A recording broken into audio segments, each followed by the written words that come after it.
Douglas, hey, congratulations on your new film, Young Werther. Thank you very much. Thank you.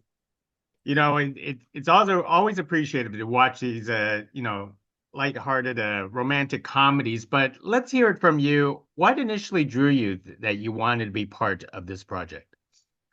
Well, what drew me to the project initially was just the script. I loved it. I think romantic comedies are often underappreciated, and recently I've seen quite a few that seem very formulaic and just generic. I mean, like they could be written by AI or something. But this, I felt it felt original, quirky. Although it was an adaptation, it was an adaptation of a great 18th century novel that sort of sent Europe into a tizzy back in the day. Even Napoleon carried a copy into battle over his heart. For Josephine, and I just thought Jose had done a really smart, funny, clever, quirky adaptation, and I just loved the character, and I thought it was something I'd never played before, and now something I would enjoy doing and throwing myself into. Now, in on this project, did you actually read the book beforehand, or did you pick up the book after working on? I'd never read the book before, so yes, I visited it after. But I think also Jose's script sort of as the story we were trying to tell. It's a modern retelling. It's set in Toronto. There are so many differences. It's really pulling on the themes of love, passion, heartbreak, individuality, unrequited love. But Jose was the great knowledge there for me. So yeah. It's actually kind of funny because in your filmography, you have this attraction to come back towards these novel adaptations of the periods that are adapted into films. I could go through your list like Great Expectations, Romeo and Juliet. Um, I guess Pride and Prejudice is in its own way. Yeah. How do you keep on coming back to these projects, even though Young Werther is technically a period novel, but is adapted to, to today's standards? I mean, part of me says it's probably just coincidence. Part of me thinks that maybe some of these novels from back in the day come are good and stand up. But yeah, I mean, I start with script, uh, director, other cast members, and just what's out there at the time while when I'm looking for a job. Um, but yeah, on this one it was very much Jose. I like as a first time filmmaker, I thought he was really interesting. I liked his vision. I liked his adaptation. It couldn't be further from a straight Great Expectations adaptation I did with Gillian Anderson and Ray Winstone. It felt like a very modern piece of filmmaking for me, but just with some themes that sort of still stand up, I guess, hundreds of years later. Well said, well said. Um, Now the book obviously the theme of the book, like as you was mentioning, of like Napoleon and the reason why it resonated with people, hundreds of years ago is because that was a tragic romance. But of course, this film, changed quite a bit. What did you enjoy the changes to make it more of a romantic comedy in this aspect today?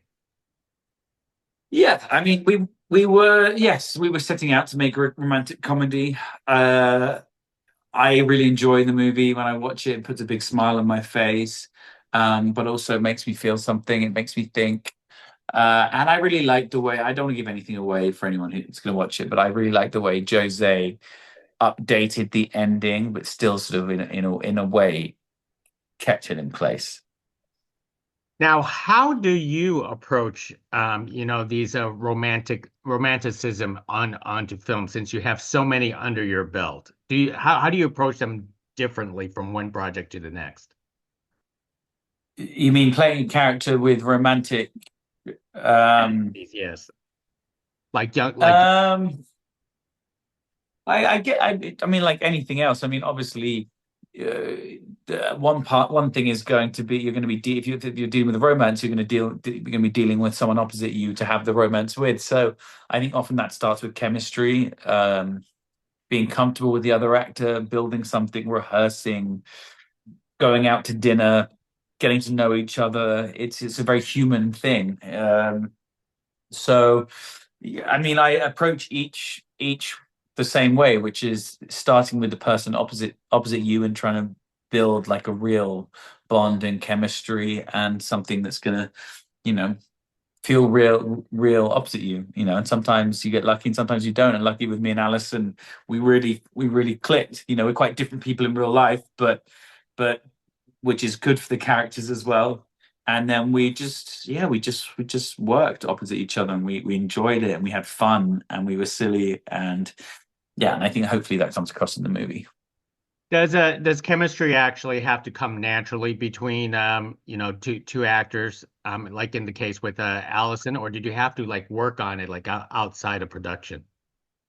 I mean, obviously it helps, and I think you know, whether you're in a relationship on screen or a relationship um in the real world, if you're on a date, it's the same. You know, there's obviously there's a certain natural spark, and then there's also getting to know each other. It's the same thing. Sometimes you need to get to know each other. Sometimes, you know, sometimes you meet someone in the beginning, you're like, I'm not so sure, and then actually you become fast friends, and that's just like real life. It's exactly the same as real life. We're trying to play, you know, to portray real emotions, but also at the same time, it's our job, right? So there's also, I'm sure, some of the greatest performances. There's been zero chemistry in reality, but when on screen, so it can be portrayed even if it's not there. But I think it definitely helps having a natural spark, which we had.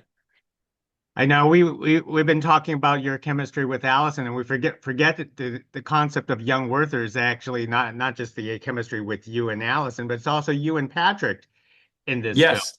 So tell us about in that aspect because that's where the humor actually comes in because young Werther is actually that dividing line between this couple.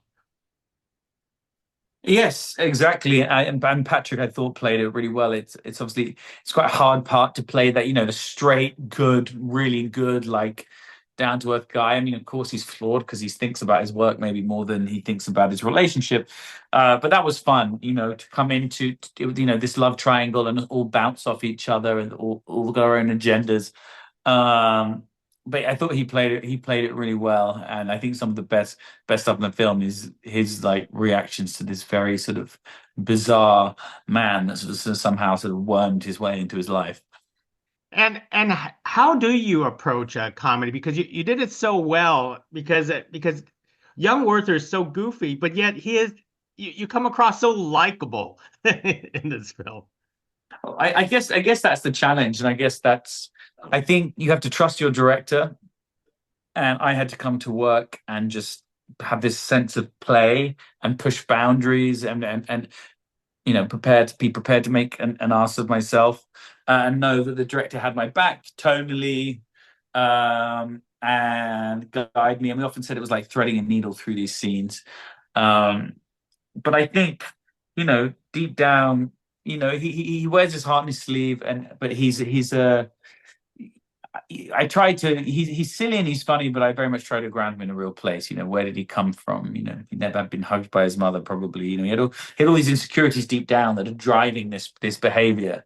But I think by the end of the story, he's definitely grown up a little. It's sort of a coming of age story in a sense.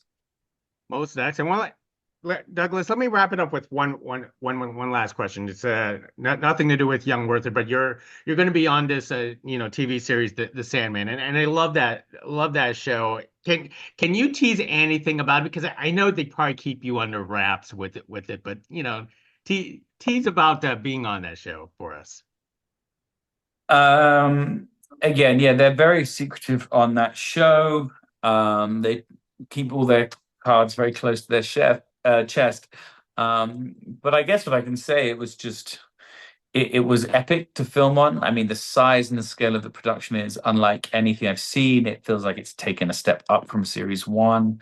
Um, They're introducing a whole bunch of fascinating characters, and I think fans are going to be very happy. So, and I look forward to them meeting the Chlorokin who I play. Um, he's quite an entertaining, fun time. So yeah, I hope they like it when they see him, when they meet him.